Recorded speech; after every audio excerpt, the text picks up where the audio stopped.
A group of heroes are summoned from another world and greeted by a princess. Their powers are appraised, revealing unique skills like the holy sword technique and mastery of all kinds of magic.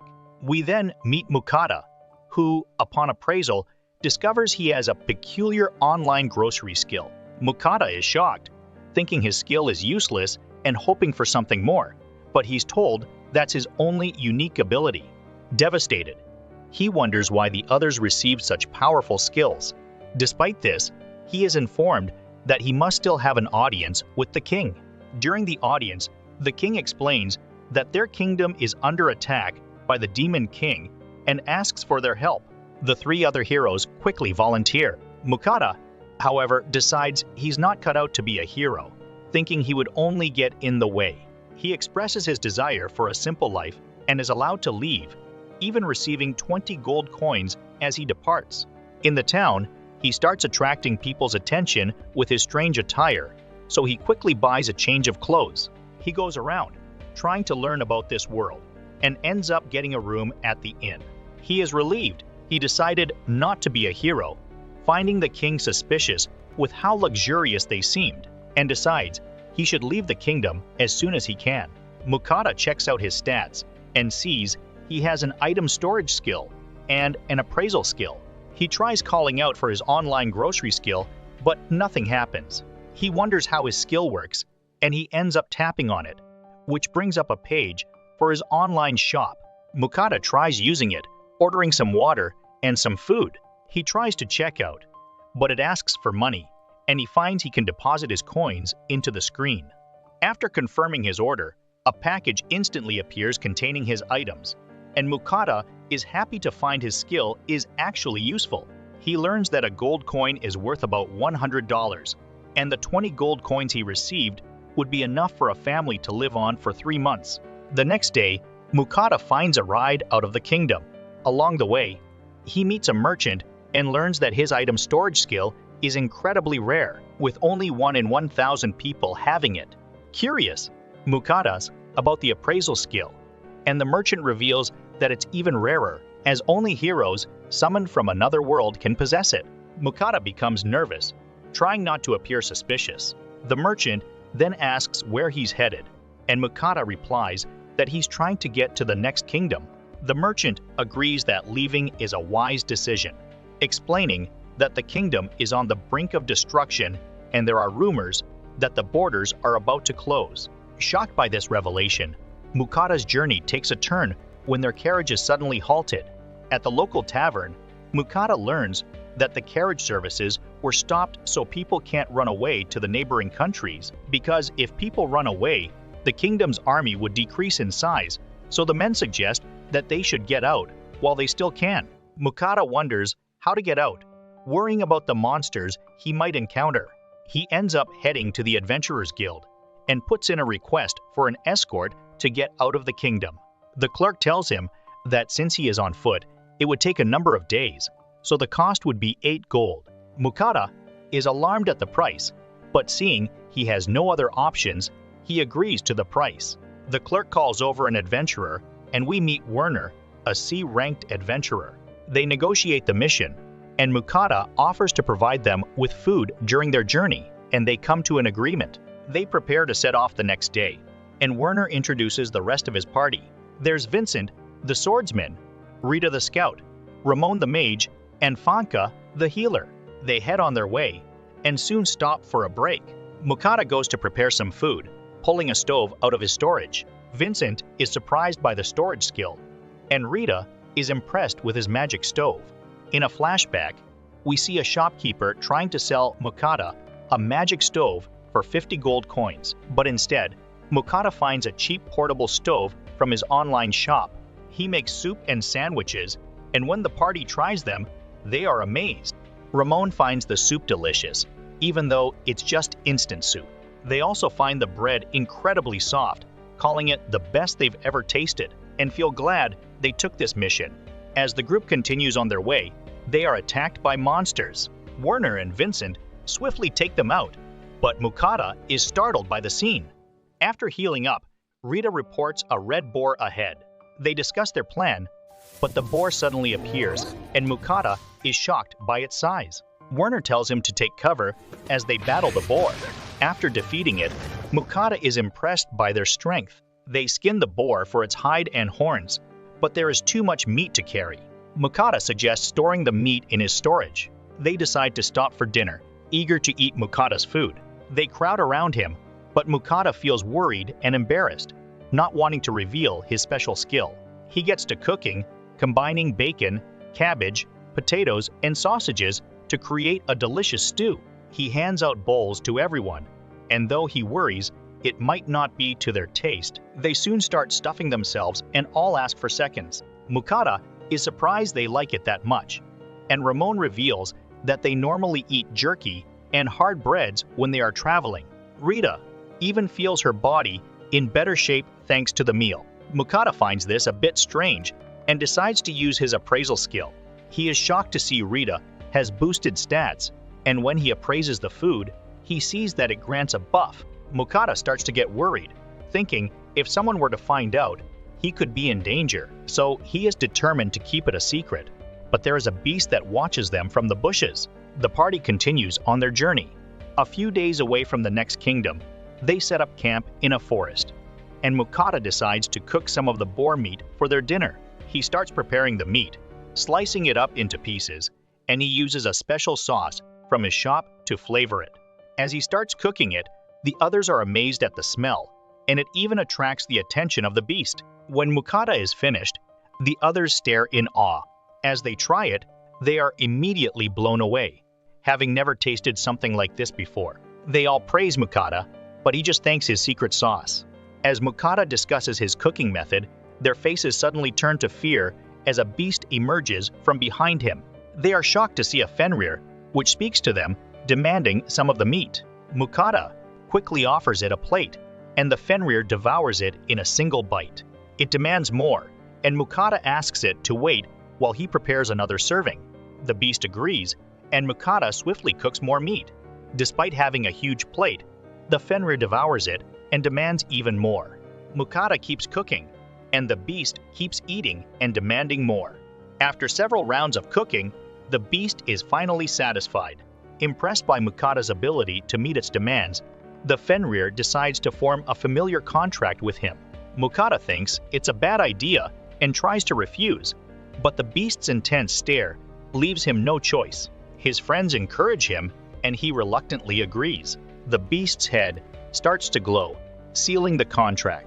With this, the Fenrir tells Mukata that he is now responsible for its care, expecting 3 meals a day. Mukata is left in shock at what he has gotten himself into. As part of the contract, the beast tells him to give him a name. Mukata tries to think, coming up with common dog names, but the beast is not impressed. Seeing it as a Fenrir, Mukata suggests Fel, and the beast agrees. As the party continues on, the people avoid them, and Werner worries that they won't be able to get past the border. Rita explains that there is a legend where a Fenrir destroyed a whole country, and Franca says it definitely happened. Mukata starts to worry, but Fel tells him he will destroy anyone that messes with them. But this just makes them more nervous.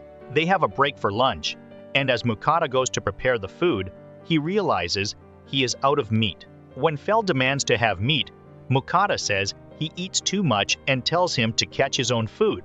Fel agrees with this and heads into the forest, leaving the rest of the party amazed that he can already command the beast. Fel soon returns, bringing back a rock bird, and Werner is surprised, saying that it is a B-ranked monster that they normally would struggle to defeat. Its beak and claws are valuable, and Fel lets them have the materials as long as he gets the meat. Mukata starts preparing their lunch, treating it like chicken and using teriyaki sauce for flavor. He serves the party, and Fel wonders about his share. Mukata tells him that since he eats so much, he'll need to wait until the end, and Fel patiently waits his turn. Mukata makes a huge portion for Fel, who happily eats it all. Afterward, the party reaches the border of the Kingdom of Venan.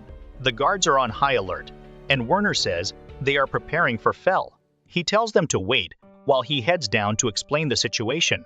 Mukata wonders if everything will be okay, and they soon find themselves completely surrounded. The commander worries about letting in a beast that can destroy a country, but Mukata tells Fel not to cause any trouble. Fel promises to only destroy those who harm them. The soldiers are amazed that he can talk, and the commander ends up agreeing to let them in. As they enter, the party shows their guild cards, but Mukata doesn't have one, so he is forced to pay to get in. They finally enter, and Werner warns Mukata that people will come after him once they hear he has a legendary familiar. Mukata despairs, thinking he had gotten away from the politics, but says he won't be staying for too long, planning to continue traveling and making money using his unique shop skill. Werner suggests it would be helpful to join a guild, and Mukata considers the Merchant Guild. Vincent points out that the Adventurers Guild would be able to help with skinning and buying the materials from the beasts Fel hunts. So Mukata struggles to decide, but Franca says that although it's not common, it's possible to just register for both guilds. The party heads into the town, and Mukata is hit with another fee. There is a servant that instantly greets him, inviting him to meet the Count as a legendary beast tamer. Mukata doesn't want to go and tries to turn him down, but the man is insistent that he comes with him. However, when Fel approaches, he threatens the man, who runs off terrified. Werner worries about making an enemy, but Fel says he can handle anything they throw at them. Vincent suggests they would need a dragon to go up against Fel. Mukata is shocked to learn there are dragons, and Fel agrees that a dragon would be the only thing that could match him, saying he once fought against one 400 years ago. Werner gets Mukata to sign off on their job, and Mukata is surprised he can understand the language, thinking it must be a skill that heroes are summoned with. The group thanks him for all the delicious food, and the party goes their separate ways. Mukata heads over to the Merchant Guild, and the people around try to avoid him. As he enters, everyone turns their attention to him, nervous at the sight of Fel. Mukata requests to join the guild, and the clerk explains that there are 5 levels of merchants, determining the level of fees and taxes. She offers him the iron rank and hands him his guild card. Later, Mukata finds that beasts aren't allowed to stay at the inn, but Fel is more interested in what's for dinner. Mukata starts preparing the meat, but suddenly gets a craving for rice, so he picks up another stove from his shop. As he cooks, Fel watches eagerly. He finishes it off with a sauce, and Fel devours it, finding it delicious. Mukata gives him another steak, but Fel notices a change in the flavor. Mukata reveals he has different sauces, and Fel is amazed that the same meat can taste completely different. In the end, Fel really likes the garlic flavor. Mukata cooks for himself, making a delicious beef bowl that blows him away. As Mukata goes to rest for the night, he quickly prepares the goods he plans on selling.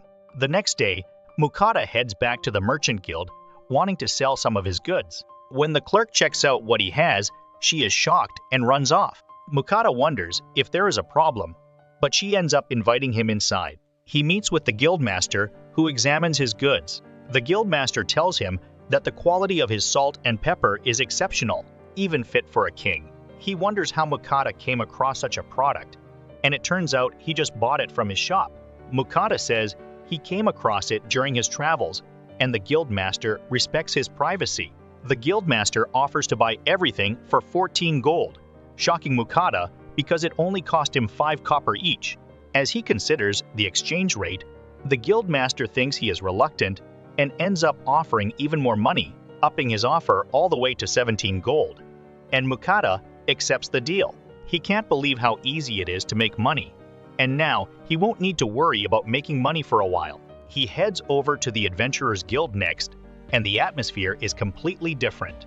He tells the clerk he wants to join, but she is disinterested and just hands him a form. After he fills it out, she throws him his card, saying he starts at G rank. He asks if he could get an explanation about the guild. The girl sighs and explains that adventurers are ranked from G to S.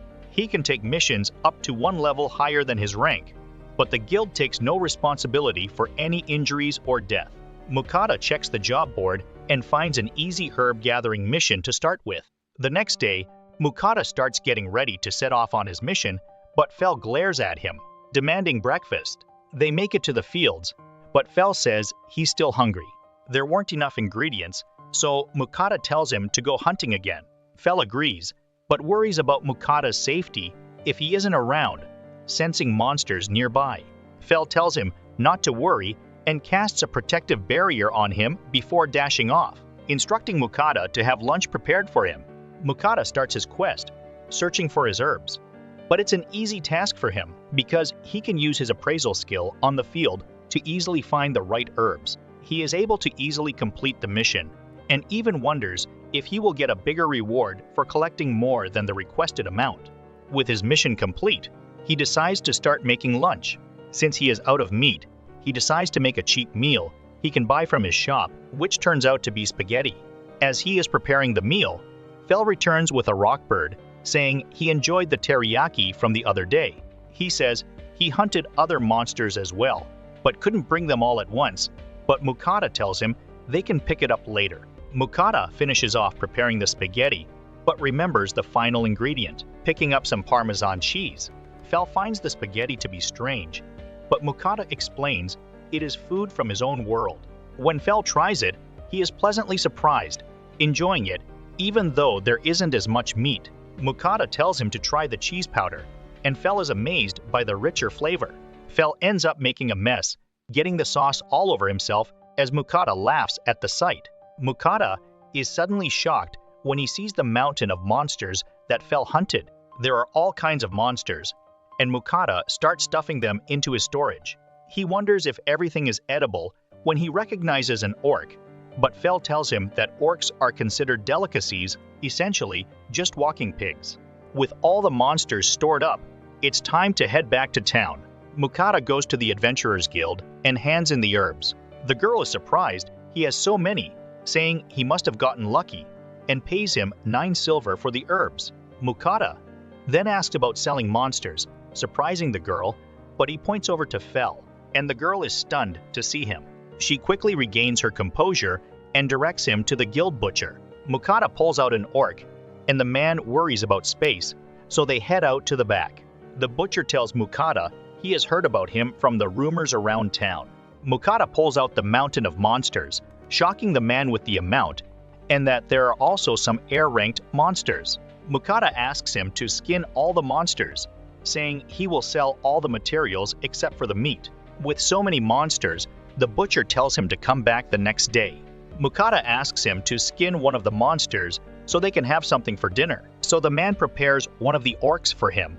Mukata starts preparing dinner, and we learn his storage skill can keep his food from spoiling. He cuts up the orc meat, coating it with flour, and fries it up. He finishes it off with some leftover sauce from that lunch. Fel devours the food, saying that orc meat is much more tender than regular boar meat. Mukata is turned off by the image of the orc, but when he tastes it, he is pleasantly surprised, learning not to judge things before trying them out. The next morning, Mukata heads back to the butcher's. There is a mountain of meat, and the man hands him his gold for all the materials. Mukata is shocked to receive 202 gold. The man tells him he can't be so clueless, teaching him about the value of certain materials, like orc testicles, which are good for strength, and boar tusks, which can be used for crafting. The man also hands him some demonic stones that contain magic powers and are dropped from ranked monsters. He mentions that people around town have been talking about Mukata, debating whether Fel is really a Fenrir or just a great wolf. As Mukata walks through town, he hears the people debating. He decides it's time for them to leave and tells Fel they shouldn't stay in the same place for too long. Fel says he doesn't mind but admits he's hungry again after seeing the mountain of meat. The two make their way out of town and find a place to set up camp. As Mukata goes to prepare dinner, he decides to treat Fel to a feast since he made him so much money. He pulls up his shop, showing Fel all the meat from his world. Mukata suddenly thinks it's raining, but realizes it's just Fel drooling over the options. Mukata orders a bunch of food and creates a platter of mixed meat from his world. Fel is amazed by the different textures and flavors, having never eaten such foods before. Mukata follows up with the main dish, cooking up some Japanese black wagyu, but Fel is disappointed by its small size. However, when he tastes it, he is instantly blown away, and Mukata tells him it's from a cow that was specially raised. After their feast, Fel is energized, saying he could even beat up a dragon. Mukata gets worried, hearing this, and uses his appraisal skill on him. He is shocked to see that Fel has a massive boost to all of his stats. With all his energy, Fel decides to go hunting, but Mukata worries about being left alone. Fel casts his barrier on him and tells him it would be enough to even stop a dragon's breath. Fel runs off, and Mukata is left behind, and trusting in Fel's barrier, he just prepares his bed and goes to sleep. Fel goes on rampage through the forest, taking out Rockbird with a single slash, using lightning magic to destroy a giant deer. There's a chimera beast that appears, but Fel unleashes a devastating lightning attack against it, causing a huge explosion.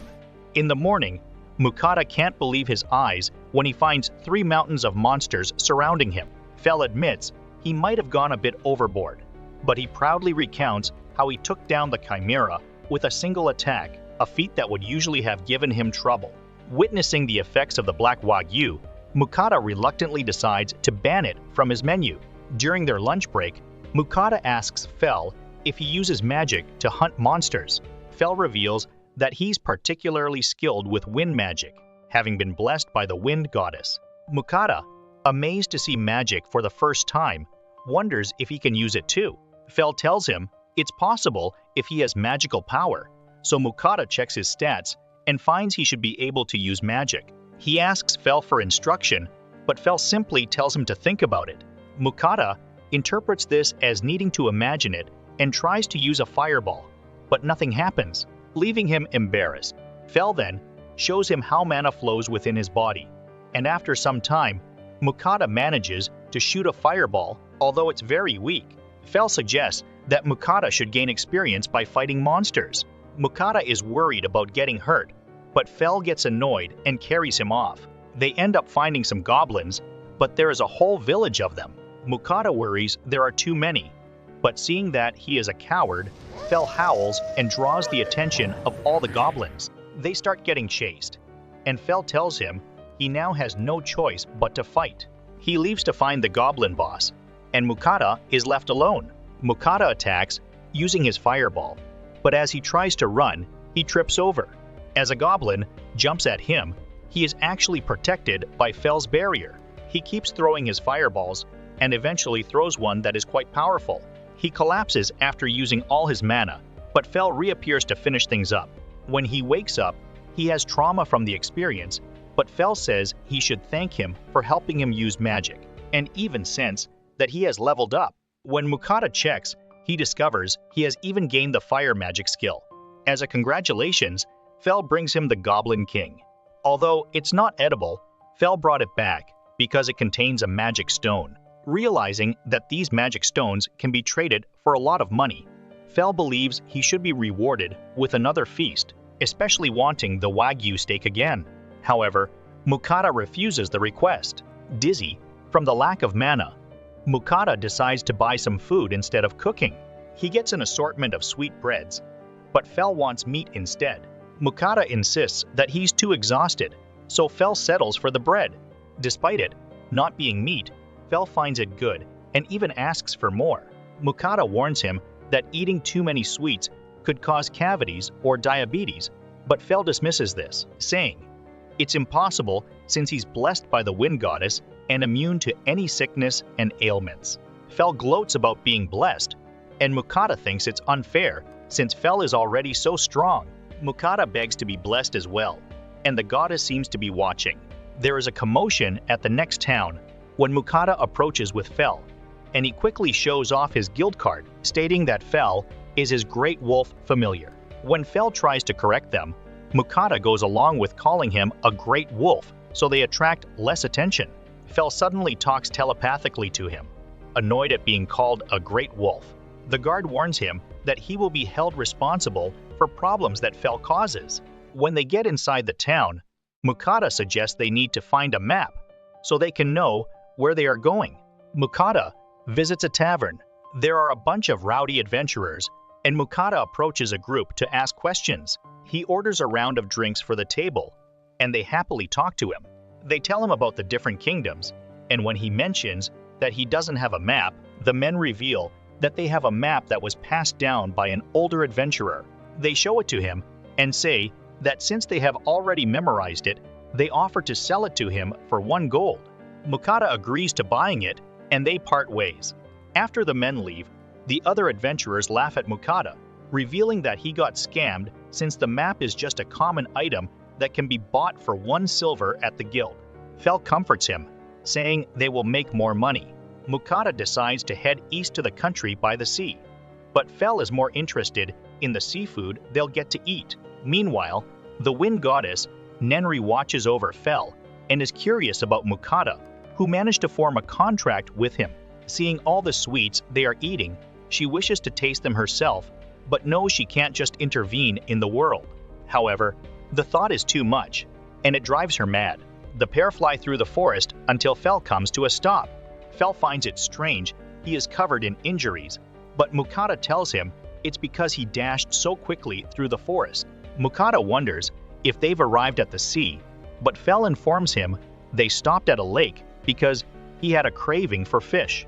Mukata wonders how they can fish without a rod, but Fel uses his lightning magic on the lake, and all the fish float to the surface. Mukata starts collecting the fish, finding some trout, and he wonders if it is the same as fish from Earth. Fel tells him to collect the pink fish, saying that it makes his tongue tingle. Mukata thinks the color is suspicious, and when he appraises it, it turns out to be a poisonous fish. He throws it back and refuses to cook it, not wanting to mix poison with his cooking, so Fel has no choice but to agree. He starts a fire, and as he buys some other ingredients, Fel keeps pestering him to buy meat, but Mukata keeps turning him down. Mukata starts preparing the fish, thinking of a video series he watched about cooking fish. He guts the fish and cleans it thoroughly. After skewering the fish and seasoning them with salt, he places them over the fire to grill. He prepares several fish dishes, and when they taste the food, they are both amazed. Fel devours the meal, and Mukata even cracks open a beer to go with the fish. They end up completely stuffed. Mukata is startled when he suddenly encounters a blue slime. Fel reassures him, explaining that it is very weak. Mukata pokes it, noting its jelly-like texture, and the slime high-fives him. Checking its stats, he finds it to be extremely weak, having been born only 3 days ago. The slime bobs up and down, and Mukata wonders if it is hungry, but he has run out of food. The slime ends up eating a bottle, and Fel explains that slimes can even consume rocks. It begins eating other trash, but when it grabs the frying pan, Mukata quickly stops it. In the end, Mukata is pleased that it could eat all his trash, and the slime seems happy to be praised. He starts petting it, and Fel tells him that it has become his familiar. Mukata is confused because he didn't make a contract. Fel says that just accepting its feelings was enough, and when he checks his status, it has become his familiarity. Fel tells him to name it, and Mukata ends up calling it Sui. A few days later, Mukata starts trying to learn earth magic, but he struggles to shoot even a pebble. Fel suggests that he needs some more hands-on experience, but Mukata is still traumatized from being chased by the goblins and absolutely refuses. Mukata takes a break, and Sui tries to eat his bottle. Mukata notices that he is getting bigger and is already level 8. He wonders if eating items from the other world will provide benefits, just like the food does. Fel starts getting hungry again, and Mukata makes an orc meat bowl for him, and even makes a bowl for Sui. Mukata enjoys a bowl for himself, but Fel quickly demands for seconds, and even Sui asks for more. After their dinner, Sui helps to clean the dishes, dissolving only the food scraps, and Mukata is thankful for his help. He decides to have dessert to go with Sui's first meal, and he serves them some dorayaki, which is a pastry with a sweet red bean filling. Sui seems to really enjoy it, and Mukata is glad. In the morning, Fel receives a message from the goddess, and when Mukata wakes up, he shares the news. Fel informs him that the wind goddess Nenri is willing to bless him, but there are a few conditions. Mukata would need to pray and offer sweets from the other world once a week. Fel explains that a full blessing is impossible, but even a minor blessing would make him immune to all status ailments and boost his magic. Mukata thinks it's a great deal and instantly decides to accept it. He wonders how to pray and make his offerings, but Fel assures him that anything can be used as an altar, even a rock on the ground, as long as his feelings are conveyed. For the first offering, Fel tells him that the goddess wants dorayaki, as well as cream and melon breads. Mukata is surprised by the specific demands, but ends up preparing and offering the items to the goddess. The items vanish, and he receives the blessing. Meanwhile, Nenri gets hold of the sweets, and she can't believe just how soft and sweet it tastes. She quickly devours it, and becomes sad when it's finished. She tries some coffee that Mukata sent, and she finds its bitterness pairs perfectly with the sweets. She reaches for the other sweets, but thinks she should savor them, but in the end, she can't control herself, and just devours them both. Back with Mukata's training, he is able to shoot a larger stone with much more speed and force thanks to his blessing. Sui has also leveled up to level 13, and Mukata wonders if it will be able to evolve eventually. He keeps practicing, but gets tired when he runs out of mana. He has some chocolate to help him recover, and he even gives some to Sui. He waits for Fel, who seemed to have gone to investigate something, but when he returns, he notices that they were eating without him. Mukata shows him the chocolate he ate to recover, and Fel suddenly claims to be tired from running.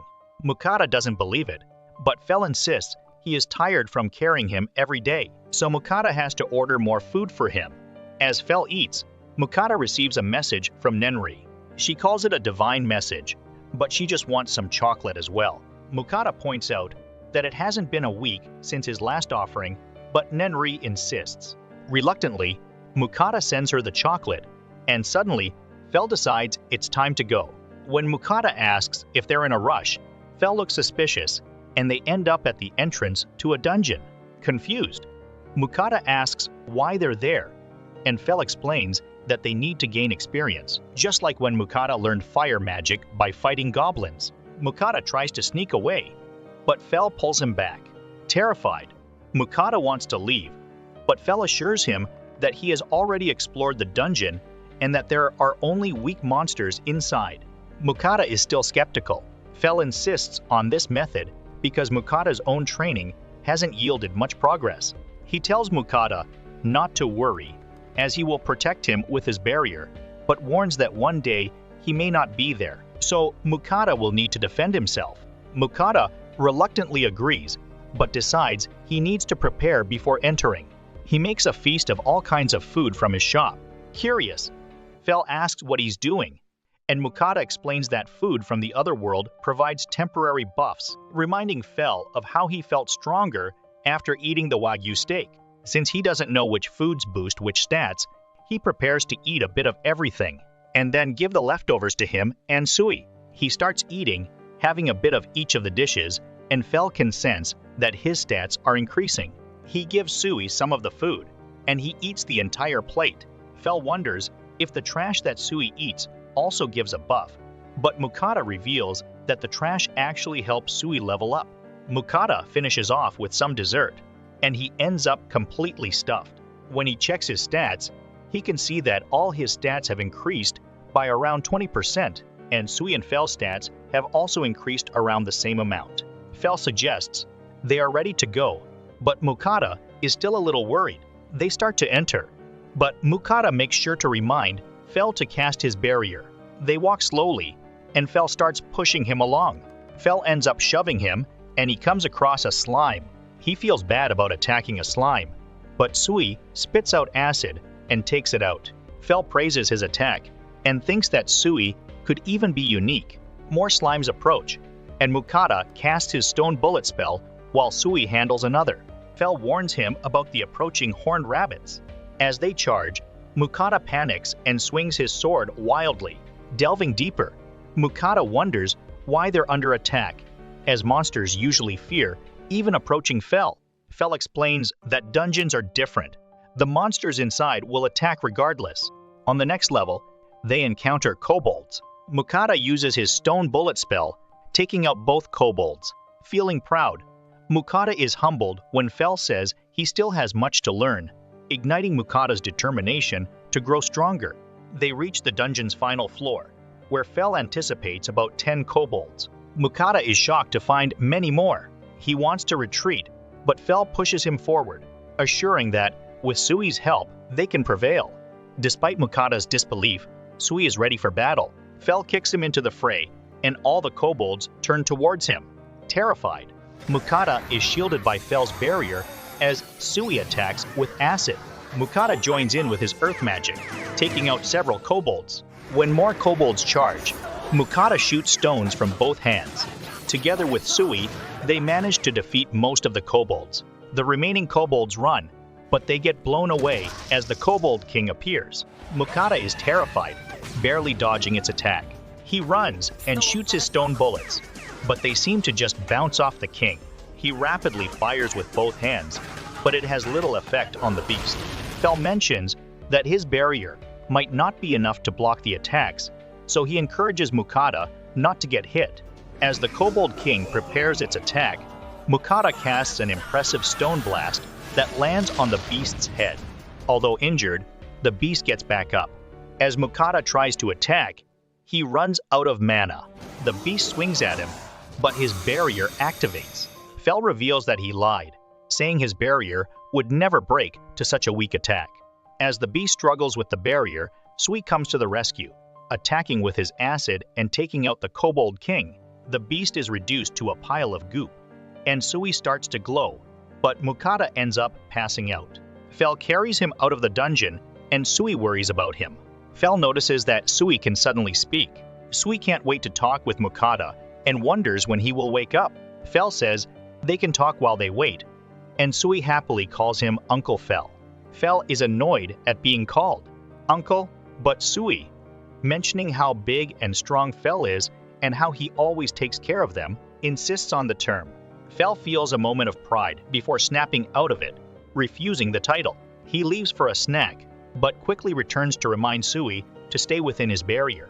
Sui insists on calling him Uncle Fel. When Mukata wakes up in a panic, he soon realizes he is outside. Sui comforts him and begins talking, shocking Mukata. Sui explains that he gained the ability to speak after they defeated the king. Calling him master, Sui becomes even more adorable to Mukata. He checks Sui's stats and sees he has leveled up and gained the acid bullet skill. Checking his own stats, Mukata finds he has gained 4 levels and now possesses the earth magic skill.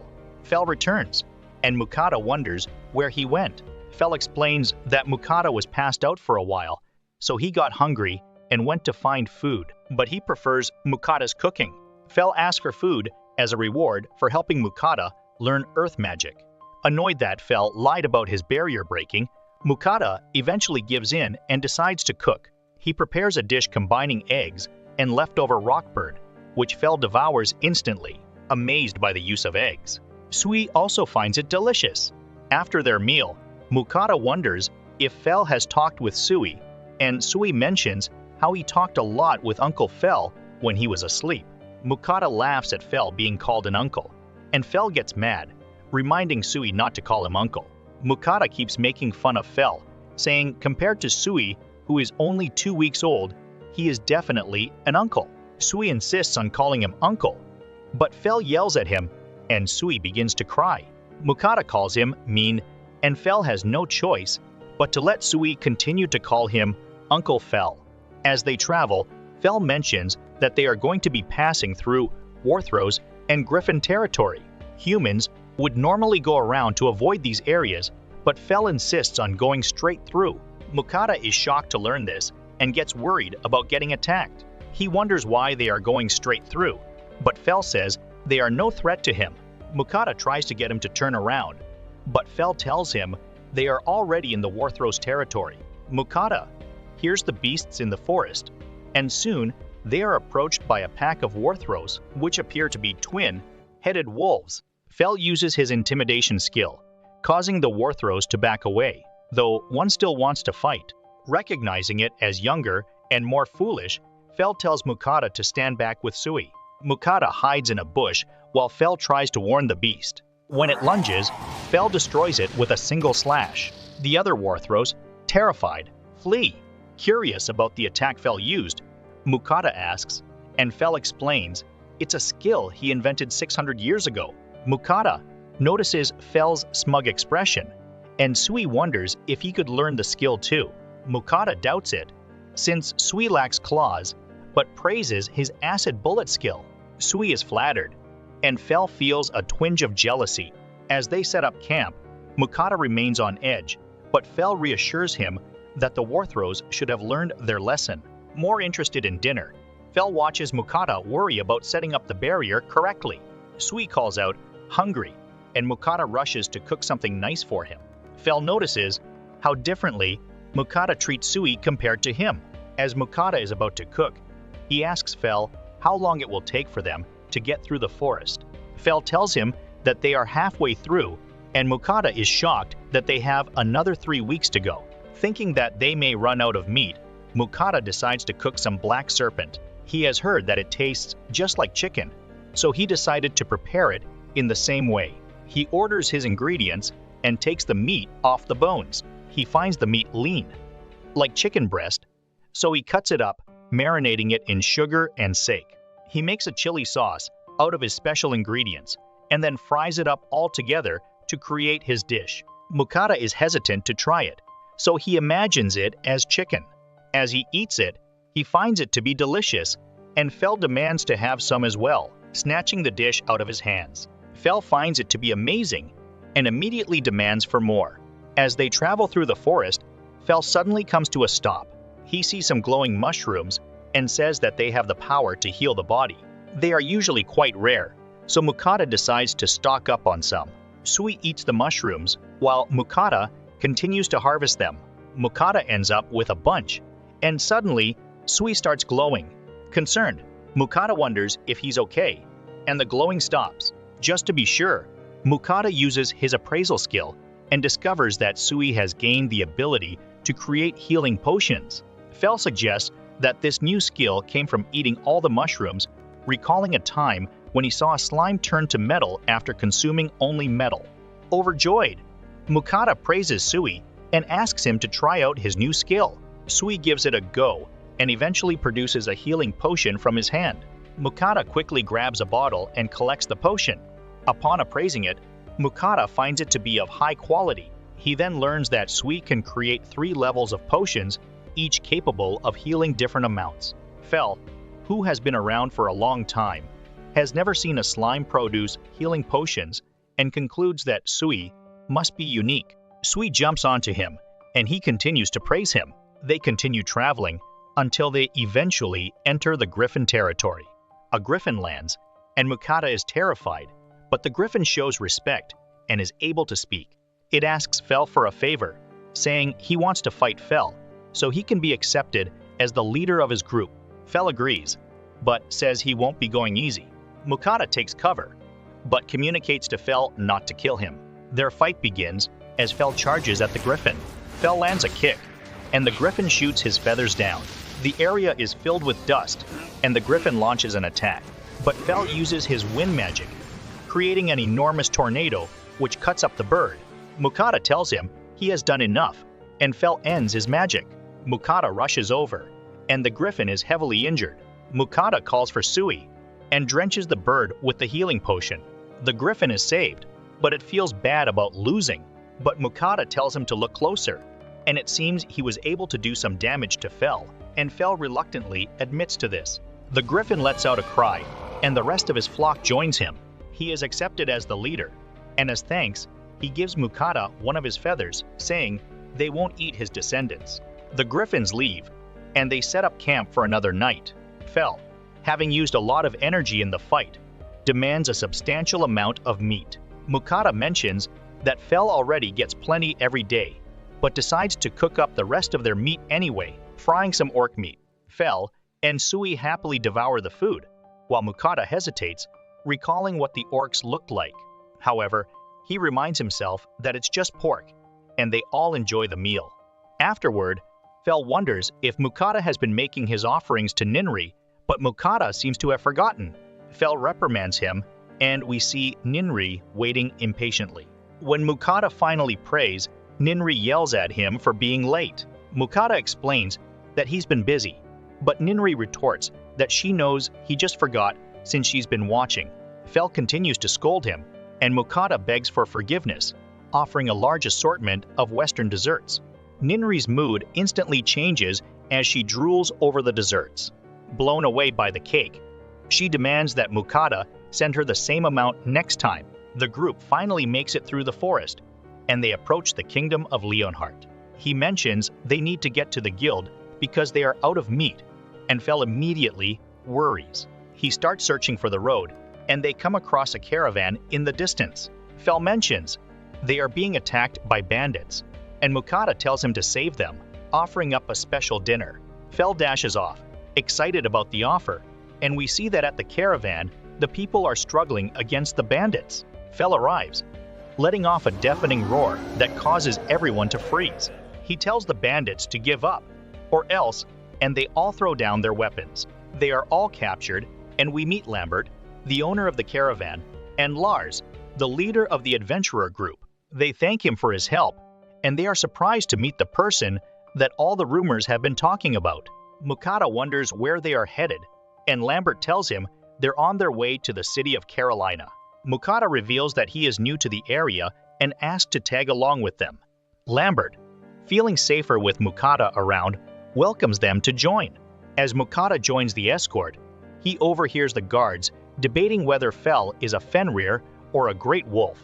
Mukata is surprised to see how far the rumors about him have spread, learning that guilds have been sending letters about him using magical teleportation tools. While everyone seems focused on Fel, Mukata worries about revealing his own identity as a summoned hero with item storage and shop skills. He realizes that the nobles seem particularly interested in Fel and hopes no one will cause trouble in this new kingdom. That night, the caravan stops, and Fel reminds Mukata that he promised a special dinner for saving the caravan. While the guards settle for eating jerky, Mukata finds a private area. Fel demands lots of meat, but Mukata seems bored of his request. However, when Sui says he wants some meat, Mukata happily agrees. He is all out of steaks, so he decides to combine all the meat that he has left. Since he promised a special dinner, Mukata goes all out with his seasoning. He marinates his meat with his sauces, then adds flour and shakes it to create a coating. He fries it all up and creates a delicious fried chicken dish. Sui finds it amazing. There are 2 different flavors, and Fel also seems to enjoy it. As Mukata cooks up the rest of the meat, the smell travels over to the rest of the caravan. They are all drawn by the smell, and they approach to check it out. They wonder what he is eating, and Mukata offers to let them try some. The men instantly find it to be delicious, saying it's the best food they've ever had. Mukata keeps cooking and serving the food, and by the end, Mukata is exhausted. The guards all thank him for the food, but in the end, he didn't get to have any food himself. The guards tell him to rest while they stand watch at night, but the bandits curse at them.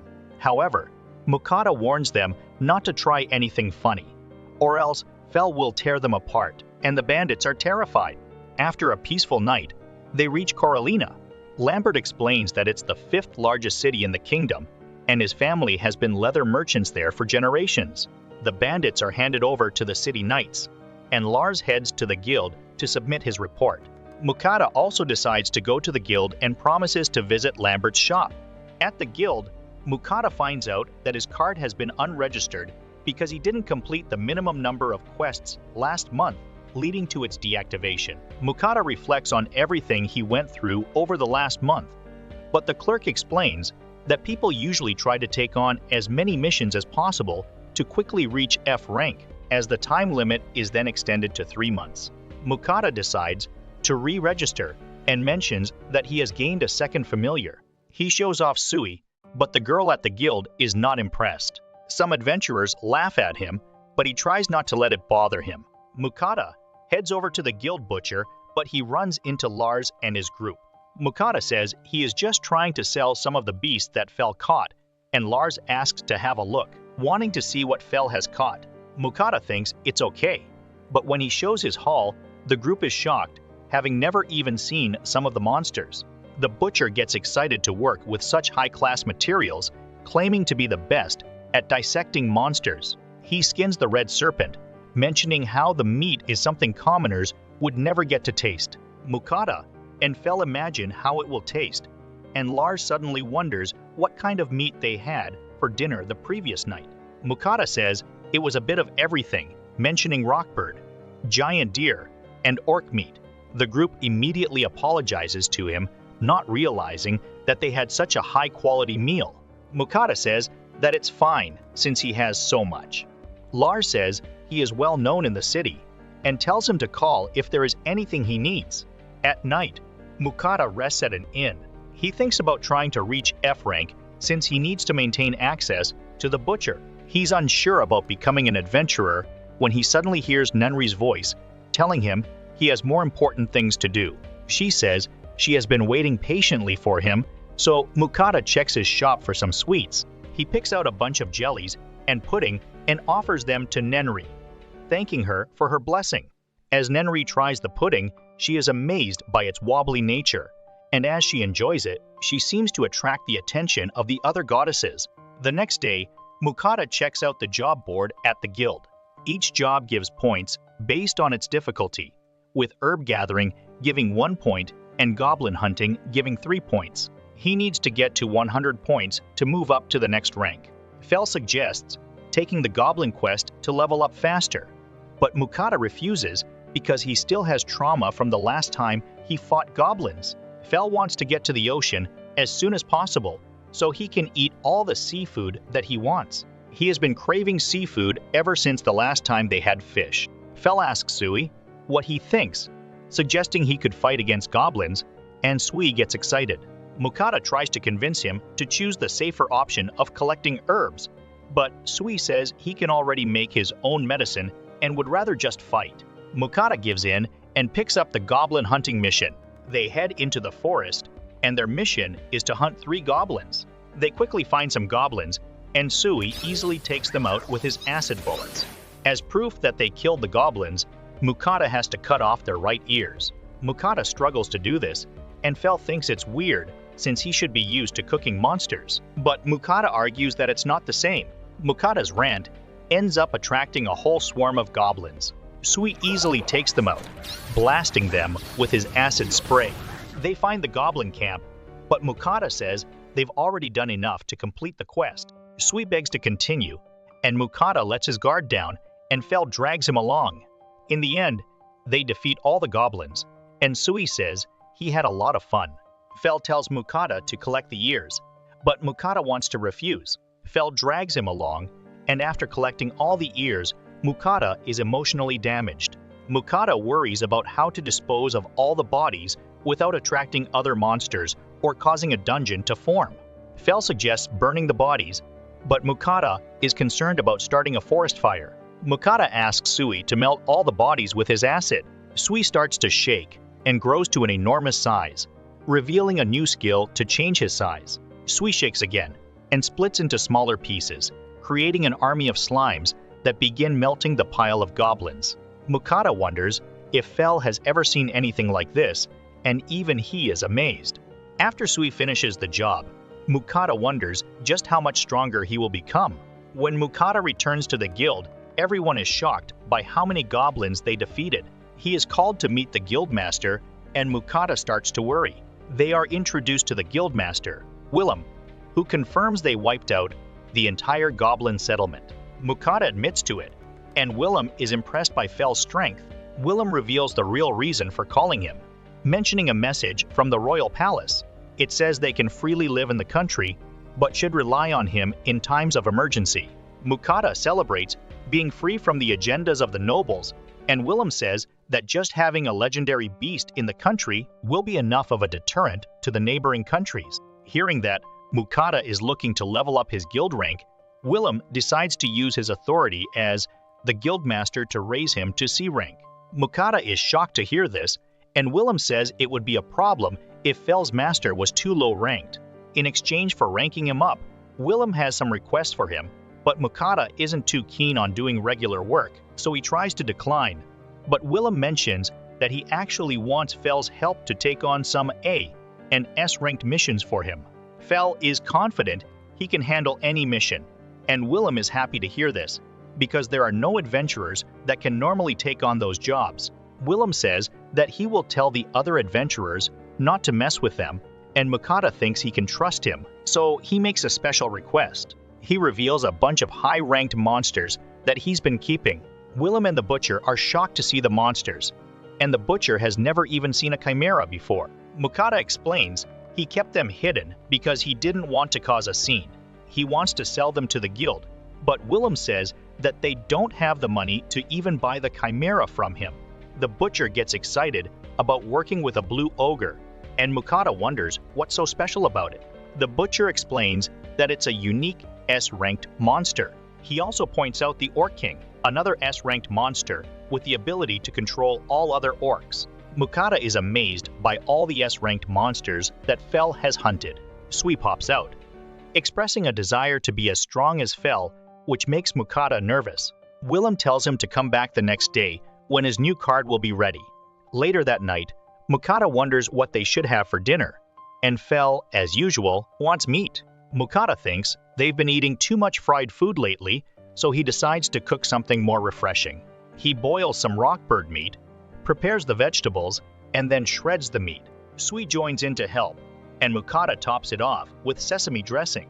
Fel is unsure about the vegetables, but they all end up devouring the meal, with Sui finding the sesame sauce especially delicious. Mukata realizes he didn't cook any rice, so he makes himself a sandwich instead.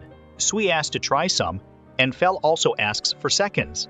After the meal, Fel rests, but Mukata thinks it is pretty cramped for him, since they are used to sleeping out in the wild. Mukata takes out his futon to make it more comfortable for him, and he instantly falls asleep. The next day, Mukata goes back to the guild and is surprised to see his new card is silver. He now has a 6-month time limit to complete his missions, so it shouldn't be getting deactivated. Willem goes on to pay Mukata, calculating the value of all the monsters he sold. The red serpent was worth 200 gold, and the blue ogre was 432 gold. Mukata is shocked at the value of everything, factoring in the goblin subjugation as well. It comes to a total of over 1900 gold. Mukata is left speechless and starts to worry about people coming after him.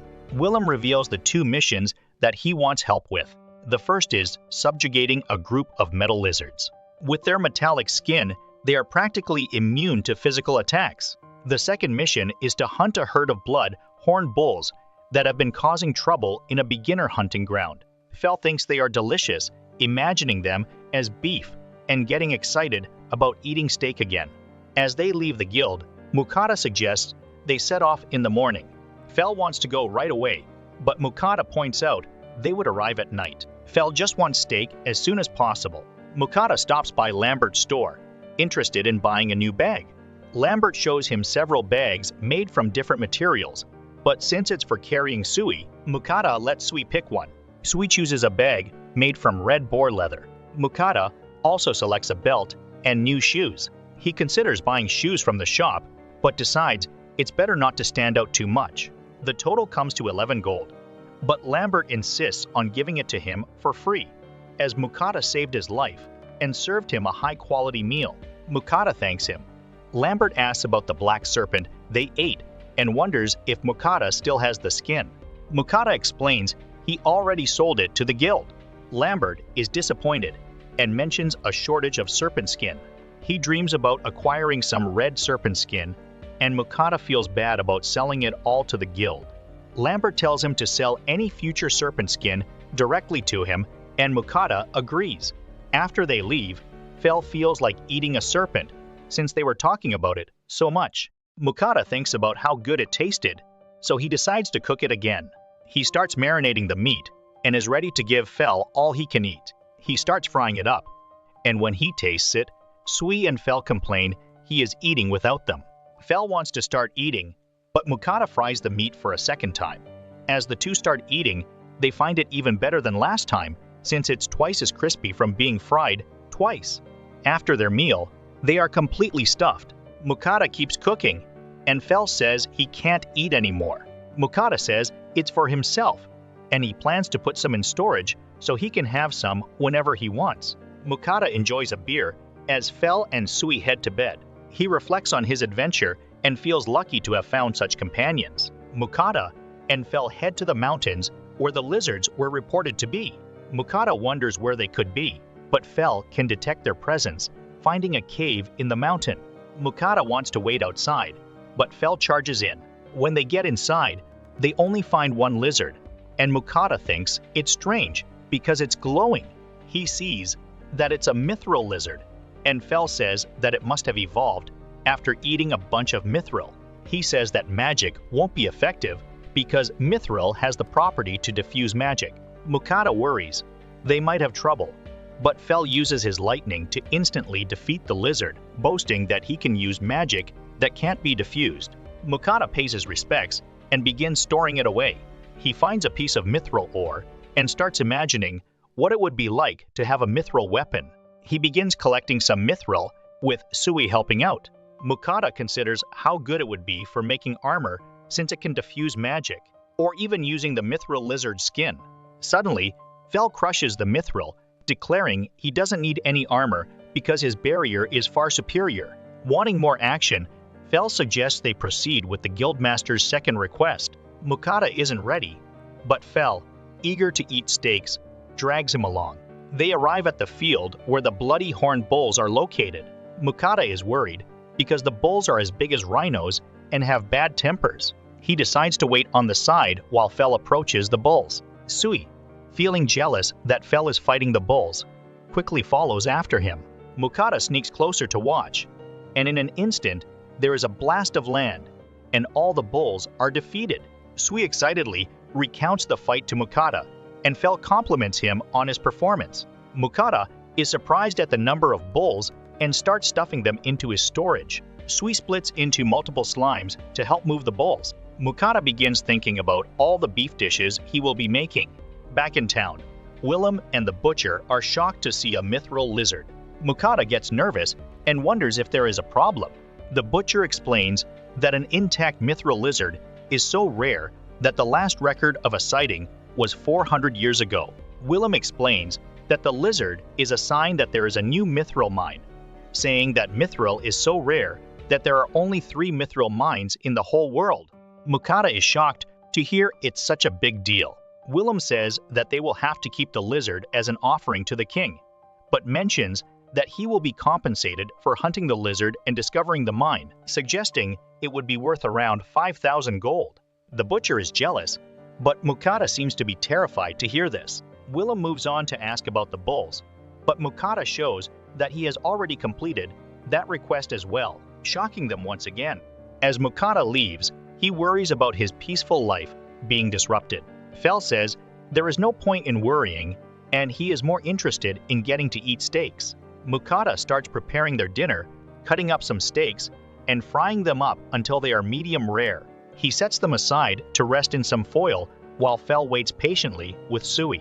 The steak is perfectly cooked, and when they taste it, they find it to be outstanding, with juice overflowing with every bite. Fel compares it to the wagyu that he had and immediately asks for more. Mukata gives him another batch and adds his favorite steak sauce, making it even more delicious. After their meal, they are completely stuffed, and Fel thinks it would be hard for him to go back to eating raw meat. Fel reminds Mukata about his offerings to Nenri, and it seems he has forgotten once again. Mukata quickly goes to prepare her offering and hears her voice listing out all the things she wants him to send. As he sends his offering, he suddenly hears the voices of the other goddesses. They think it's not fair that Nenri is getting all the sweets to herself, but Nenri says it's because she gave him her blessing. The other goddesses offer to bless him as well, so he will send offerings to them. But Nenri tries to object. Mukata says that he already has Nenri's blessing, but they point out that she only gave him a minor blessing and that he doesn't have any affinity with wind magic. They suggest that with a more compatible blessing, he will get far more benefits. Since he has an affinity for fire and earth, a blessing from the earth, goddess Kisha, or the fire goddess Agni, would be much more suitable. Nenri interrupts, saying that the god of creation is mad at them for giving too many blessings, but the two think it will be fine if they only give him minor blessings as well. Mukata wonders if there has ever been anyone with multiple blessings, but it seems that has never happened before. Mukata tries to use this as a reason to decline, but the two goddesses bless him anyway. The water goddess, Ruka, feels left out because Mukata doesn't have any affinity with water, so her blessing would be useless for him, and she cries because she will be the only one who doesn't get an offering from him. The other goddesses start to panic, telling Mukata to do something. Mukata doesn't know what to do, and Sui tries to comfort him. Seeing Sui, Mukata asks Ruka to give her blessing to Sui instead. The goddesses all agree, and Ruka gives her blessing to Sui. Keisha points out that Ruka gave Sui a full blessing, but Ruka says it's okay, since she only gives her blessing out every 100 years, unlike the rest of them, who constantly give their blessing out, making the god of creation mad at them. Now that he is blessed, they demand his offerings, so Mukata sends them an extra large box of desserts, and they are overjoyed. Mukata checks his status and sees his new blessings. Sui wonders what a blessing does, and Mukata explains it protects him and boosts his power, but Sui doesn't really understand, so Mukata decides to test it out the next day. When Mukata tries out his magic, he finds his power has dramatically increased. Even after using his magic, he doesn't get exhausted like he used to, so he is pleased with the blessings. He tells Sui to try out some water magic to test his blessing. So Sui starts using some water magic, creating a spinning orb of water. Mukata is amazed and wonders how far he can shoot it. So Sui fires it at a tree, which completely knocks it down. Sui also uses water as a blade, easily cutting through the trees. Mukata thinks he is amazing, but warns him not to attack anyone in town. Fel suddenly wants to fight Sui, but Mukata says it's too early, and Fel gets disappointed, thinking he had finally found a worthy opponent. Mukata keeps practicing his magic, trying out his new stone wall spell. Fel leaves to go hunting, and at the end of the day, Mukata is excited to show them how he created a house using his earth magic. They aren't particularly impressed, and Fel has returned with a black serpent, knowing Mukata has a deal with Lambert. Mukata is suspicious of his intentions, but Fel just wants to be rewarded with a special dinner. When they wake up, Fel agrees his hut was pretty comfortable and wonders what they will do that day, suggesting they could go hunting. However, Mukata isn't too keen and says they should go back to town and deliver the black serpent that Fel caught for Lambert.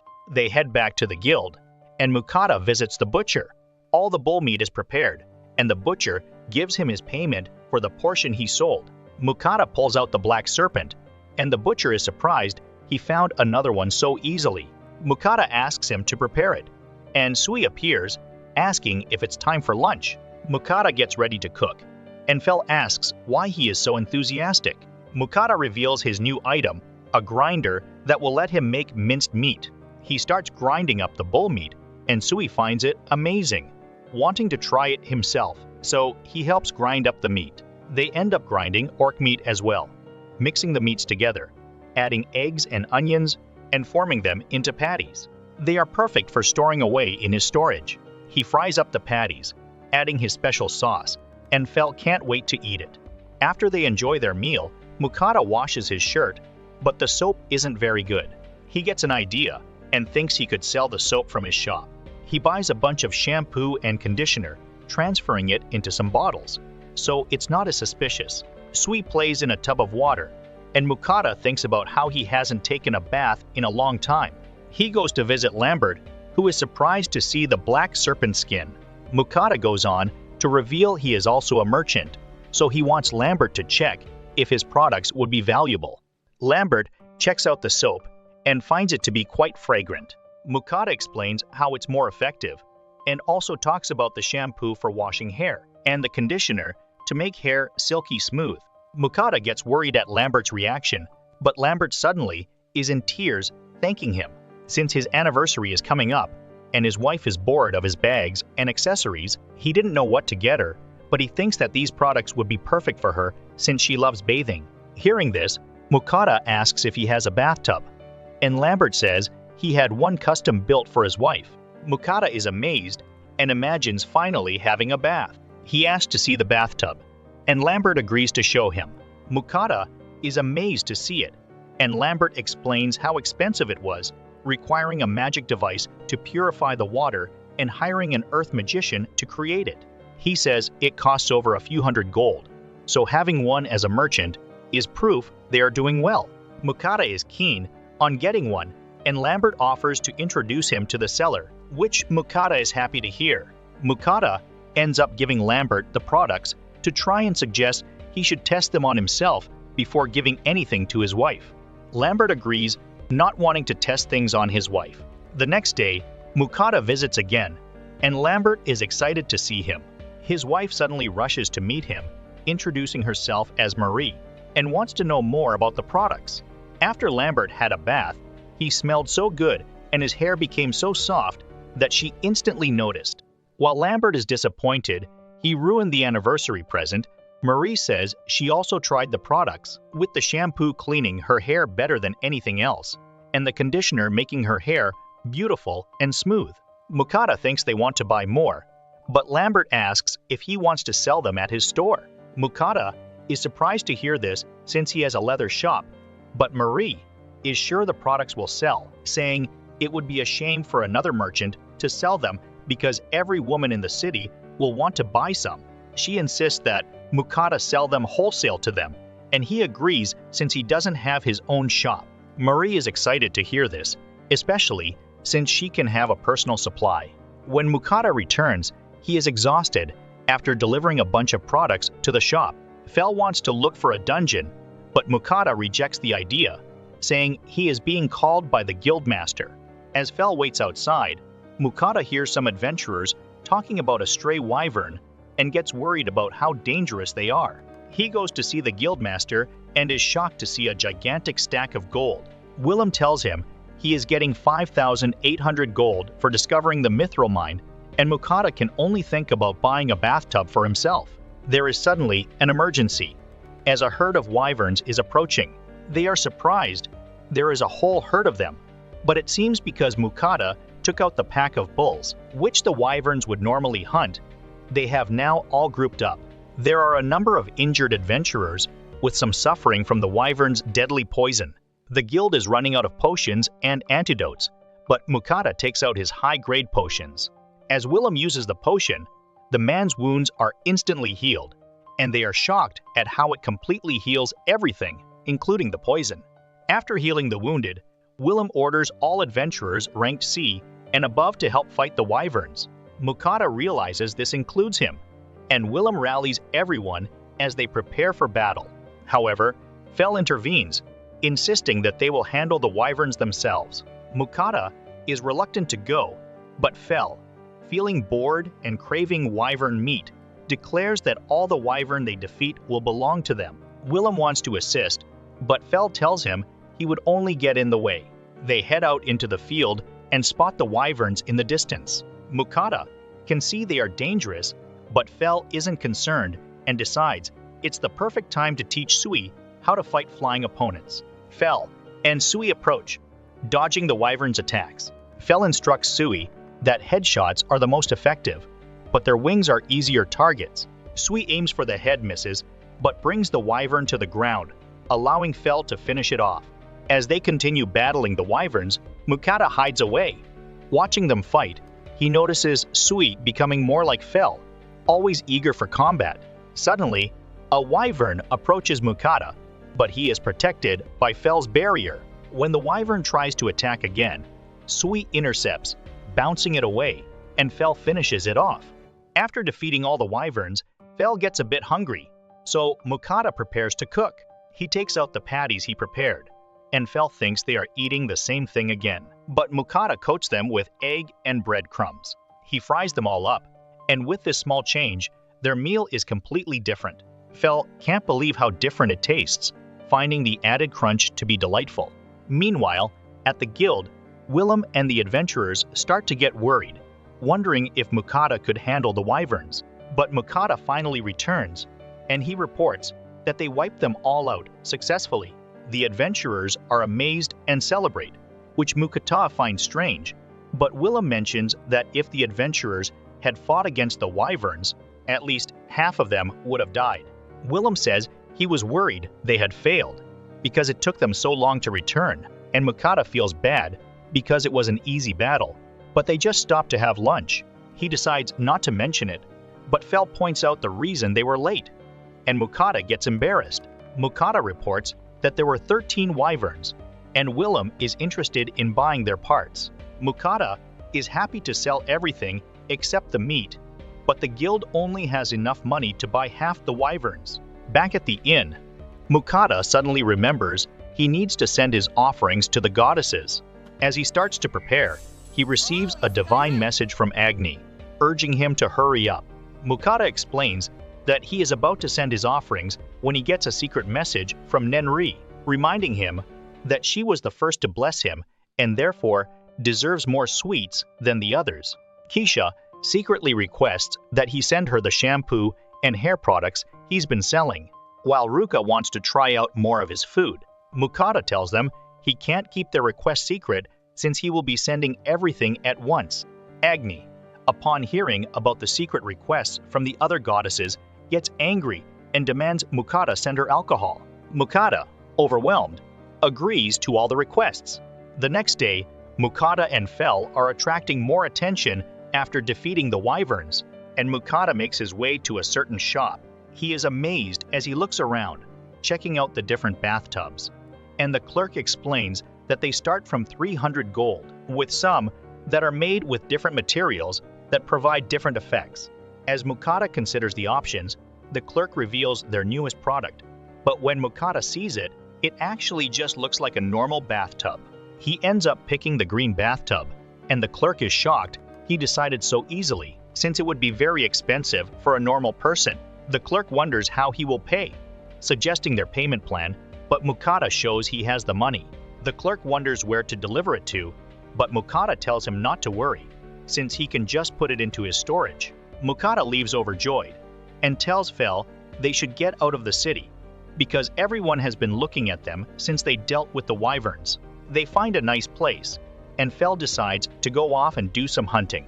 Mukata marks out an area on the ground, and using his stone wall skill, he creates a private area.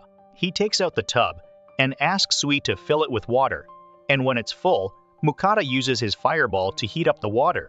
Before taking his bath, Mukata furiously scrubs himself down and finally gets to relax with Sui.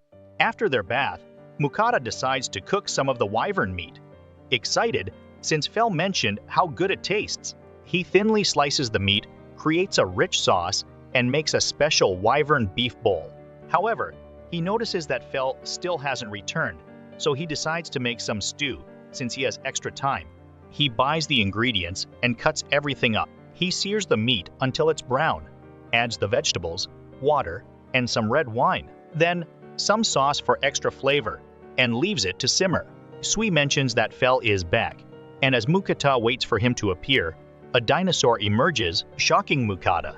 He asks Fel about the giant lizard, and Fel mentions that his fight with the wyverns was a letdown, so he went hunting and ended up fighting an earth dragon.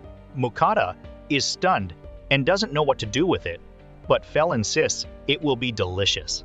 Mukata reminds him of the exceptionally rare monsters he's hunted that are impossible to sell, thinking a dragon will definitely fall into this category. Fel suggests asking the guild to help resell it, and Mukata thinks it might be possible. Fel notices the stew that Mukata made and immediately gets excited, but Mukata stops him, telling him he is dirty after his fight. Fel, a bit offended, is told he needs to take a bath before dinner. Mukata finds some dog grooming tools in his shop, but Fel reminds him he isn't a dog. Mukata helps untangle his fur with a brush and then proceeds to splash him with water. Mukata wonders why he flinched, but Fel immediately denies it. Mukata keeps splashing him to get him wet, but Fel finds it ticklish and wonders if Sui could just use his water magic. Mukata mentions that Sui's water wouldn't be hot. However, Mukata gets an idea and turns Sui into a shower connected to the hot water. Fel gets completely drenched, and Mukata starts to shampoo him. Fel starts to enjoy it, but Mukata mentions washing his face. Although it scares him, Fel agrees, not wanting to look weak as a legendary Fenrir. After it's all over, Mukata prepares to dry him off, but Fel shakes off all the water instead. Using his fire magic and Fel's wind, they create a warm breeze to help him dry off. Mukata comments on how good he looks, and Fel demands that it's time for dinner. They start with the special beef bowls, which Fel finds amazing, and Mukata is surprised that wyvern tastes similar to Wagyu. As they eat, Mukata tells Fel he needs to start taking regular baths, and Fel is not happy about this. But Mukata uses Sui to tell him he looks better now, so Fel agrees to the arrangement. When they try The wyvern stew. Fel can't believe how good it tastes and looks forward to what Mukata will make in the future. Back at the guild, Willem says that the dragon cannot be resold, and the butcher says that every part of the dragon's body is too valuable and refuses to do so. Fel says he just wants meat, but Mukata says it's not that simple. However, Willem suggested that it could be done with the help of a certain dragon expert, which excited Mukata and Fel. Willem points to another city, and Fel is happy to see it located near the sea, and remembers his goal of eating sea monsters and other sea monsters. Willem and the butcher laughed at such a silly statement, but they knew that was exactly what they would do. Mukata said goodbye to the people he met along the way, and they left for their next adventure. And that is also the ending scene for the movie. What do you think about this movie? Please leave your share below in the comments section. Don't forget to like and follow the channel to see the next videos. Thank you, and see you again.